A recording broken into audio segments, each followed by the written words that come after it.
धुले जिले के कपडने गांव में खुलेआम हाथों में कोयता लेकर दहशत फैलाने का सामाजिक तत्वों के खिलाफ ग्रामीणों का गुस्सा फूट पड़ा।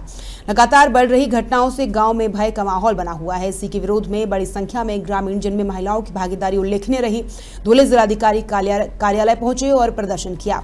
प्रदर्शनकारियों ने पुलिस प्रशासन के खिलाफ जमकर नारेबाजी करते हुए आरोप लगाया कि संबंधित लोगों को संरक्षण दिया जा रहा है।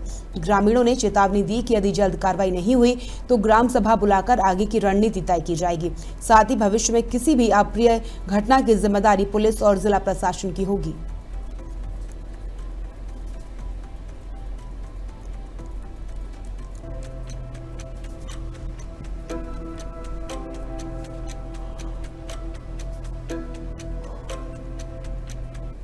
आमच्या श्रीराम चायनीज आमचे हॉटेल आहे। आमच्या हॉटेलवर त्यांनी हल्ला केला होता कोयत्याने।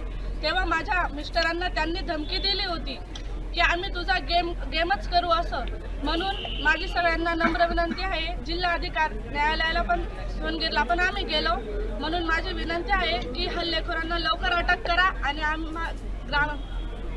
कापडणे ग्रामस्थांना सर्व महिलांना न्याय द्या। आम्ही या ठिकाणी जात असताना या ठिकाणी आमच्यावर कोयत्याचा हल्ला केला गेला कारण नसताना, त्याच्या आधीही 10वीच्या परीक्षेमध्ये त्याच्यानंतर गावामध्ये कोयता बिंदासपणे असं गावात मिरवून ते दहशत माजवण्याचा प्रयत्न करतात। याच्या आधीही अनेक गुन्हे त्यांनी केलेले, पण गुन्ह्याची नोंद होण्याआधीच सोनगीर पोलीस स्टेशनवाले ते सोडून देतात।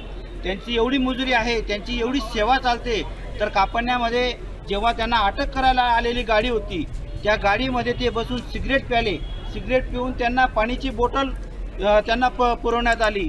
असे त्याच्यानंतर तो जेव्हा पोलीस स्टेशनमध्ये गेला, तेव्हा पोलीस स्टेशनमध्ये पोलिसांसमोर अशी बूट वाजून आणि त्यांच्यासमोर शिक्षा म्हणून ते काय करत होते की डायरेक्ट त्या ठिकाणी तुला मारून टाकू, कोयत्याने कट्टा घेईल, तुला मारून टाकू,